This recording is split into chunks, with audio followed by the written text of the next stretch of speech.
এই মুহূর্তে আমি আছি আমাদের পটল খেতে। এই যে দেখতে পাচ্ছেন আমাদের পটল হয়ে গেছে। তো কি সুন্দর পটল দেখতে পাচ্ছেন।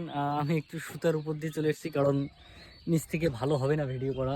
এখানে 3-4টা পটল আছে, ওই দিক দিয়ে সব গাছে মোটামুটি 2-4টা করে পটল আছে। তো আমাদের এতদিনের পরিশ্রম ফাইনালি সাকসেস হয়ে গেছে। কত পরিশ্রম গেছে এখানে, রতনদার আমার পরিশ্রম। সেই জমিটা আমরা যেটা ঘাসযুক্ত জমিটাকে আমরা পটল খেতে পরিণত করলাম। তো এত সুন্দর, এখন দেখুন অনেক ঘাস কম, মানে ঘাস নেই বললেই চলে, যে কয়টা আছে এগুলো আমরা তুলে দেব। তো আমি বলতে চলেছি আপনাদের পটলের সাকসেস স্টোরি।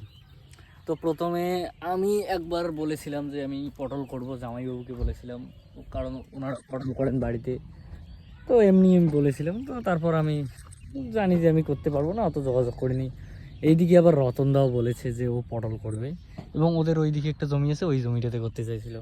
কিন্তু সমস্যা হয়েছে, ওদের জমিটাতে ধান ছিল আর আমাদের এই জমিটা ফাঁকা পড়েছিল, শুধু ঘাসে ভর্তি। তারপর রতনদা যখন ভাবলো যে না, পটল তো করতে হবে, তো জামাইবাবুরা ফোন করলো যে ওই সময় ডাল আর কি কেটে দেয় ওরা, তো ওই ডালগুলো এনে গাঁথতে হয়। তারপর আমি বললাম যে চল তাহলে ডাল নিয়ে আসি, ওদের বাড়ি যাওয়া হবে। তারপর ডাল নিয়ে আসলাম। ডাল নিয়ে এসে প্ল্যান করলাম যে কোথায় গাড়বো। হ্যাঁ, ওর তো ওই জমিটা দেরি হয়ে যায়, আর ডাল ও ভাবছে যে ডালগুলো এনে আমরা মোটামুটি 1 সপ্তাহ 10 দিন রাখতে পারবো, তারপর গাড়বো, তাহলে ও ধান কেটে গাড়বে।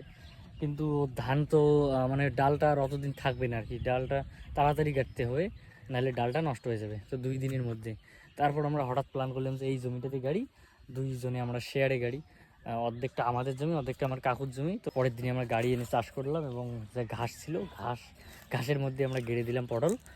এবং কিছুদিন পর, মোটামুটি 15 দিন পর, পটলের ডাল গজাতে শুরু করলো। তারপর আমরা প্ল্যান করলাম যে এখন তো ঘাস তুলতে হবে, কারণ প্রচণ্ড ঘাস ছিল। জমিটা আমাদের 2-3 বছর থেকে পড়েছিল। এই যে বাঁশবাড়ির সামনের জমি তো অত ভালো আর কি আবাদ হয় না, আর আমাদের ওদিকে অনেক জমি আছে, ওগুলোই আমরা আবাদ করতে পারি না, তো অনেক সমস্যার কারণে আর কি আবাদ হয়নি। তো যাই হোক, এরপর আমরা 3-4 বার ঘাস তুলেছি, কমসে কম 3-4 বার, 3 বার তো হবেই। এরপর পটল হওয়ার পর আরেকবার তুললাম আর কি কয়েকদিন আগে। এগুলো আর ভিডিও করিনি, কারণ অনেক ব্যস্ত ছিলাম। তো ব্যাপারটা হচ্ছে, এতবার পরিশ্রম করি আর আমরা বলি যে পটল হবে কি না, মানুষ কি বলবে, সবাই বলতেছে এই জমিটা এত ঘাস, কি করে হবে তোদের। তো অনেক কিছু আর কি সহ্য করতে হয়েছে মানুষের কথা, সেগুলো আমরা কান দিইনি, আমরা এমনিতেই মজা মজা আর কি করতেছি, যে হবে হবে না হবে না, আমরা শুধু এমনিতেই করতেছি। এরপর এখন ফাইনালি এই যে জানি দিলাম, আমরা 2টা লোহার বানিয়েছিলাম, যেটাকে বলা হয় কোদালের মতো, কিন্তু এইভাবে হাতচিনি, যেটা দিয়ে আমরা খুঁড়েছিলাম। অনেক পয়সা, মোটামুটি 5-6 হাজার টাকা এখানে ইনভেস্ট আছে আর দুইজনেরই। আর এটাই তো, এখন ফাইনালি পটল হয়ে গেছে। তো একটাই আমার খারাপ লাগলো, যে আমি ভেবেছিলাম যে টোটাল চাষটা আমরা অর্গানিকভাবে করব, মানে কোনো রাসায়নিক দেবো না, শুধু অল্প একটু যা দিতে লাগে সেটা দিব। কিন্তু সেটা আর হলো না, কারণ এই পটলের যে এই যে দেখুন রোগ, হ্যাঁ, এই যে কোথায় আপনাদের দেখাবো, এই যে দেখুন, এই যে ফোটা ফোটা দেখতে পাচ্ছেন না, এগুলো মাছি। মাছি এদেরকে খেয়ে নিচ্ছে, ঠিক আছে। যে পটলের যে ছোট ছোট চারাগুলো, ফুলগুলো হচ্ছে, সেখানে এই যে মাছি এভাবে খেয়ে নিচ্ছে। এই যে আমি ছিঁড়ে দেখাচ্ছি, এটা দ্বারা এই পটলটা আর হবে না, এই দেখুন। তো এটা শেষ। তো এই মাছিগুলোর জন্যই আর কি যত সমস্যা।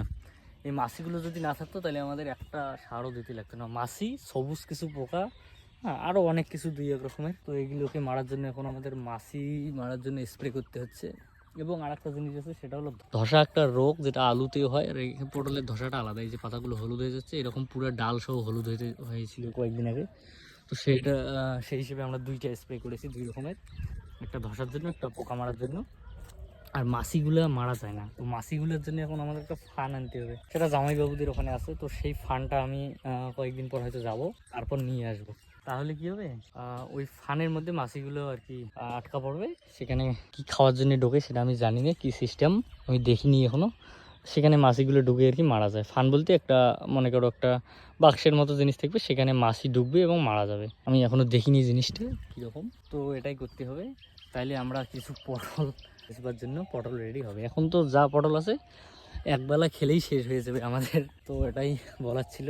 যাই হোক, কৃষিকাজ কিন্তু অত সহজ না অ্যাকচুয়ালি। আমরা যেভাবে করি সেটা হয় না, যেটা ভাবি সেটা হয় না। ভাবি যে আমরা অর্গানিক করব, কিন্তু অর্গানিক খেতি বর্তমান যুগে অসম্ভব। আর যদি করতে চাও তাহলে এক্সপেন্সিভ হয়ে যাবে। ওই যে গ্রিন হাউস করে করতে হয়, তাহলে কোনো পোকামাকড়ের অ্যাটাক থাকে না, সেটা অসম্ভব ব্যাপার। আমরা ছোটো মোটো কৃষক, শুধু এটা এক্সপেরিমেন্ট হিসেবেই করতেছি। তো এই যে ডালগুলো দেখতে পাচ্ছেন, এগুলোকে তুলে দিতেছি এই যে, তাইলে আরও দৌড়াবে। এই গাছে কিন্তু বেশি ডাল নেই। তো এটাই বলার। Thank you so much for watching. এবং পটল যেদিন প্রথম বিক্রি করব সেদিন আমি ভিডিও করব, সেদিন আপনারা দেখেন। এবং খাওয়ার ভিডিওটাও করতে পারি, জানি না কি করব। Thank you.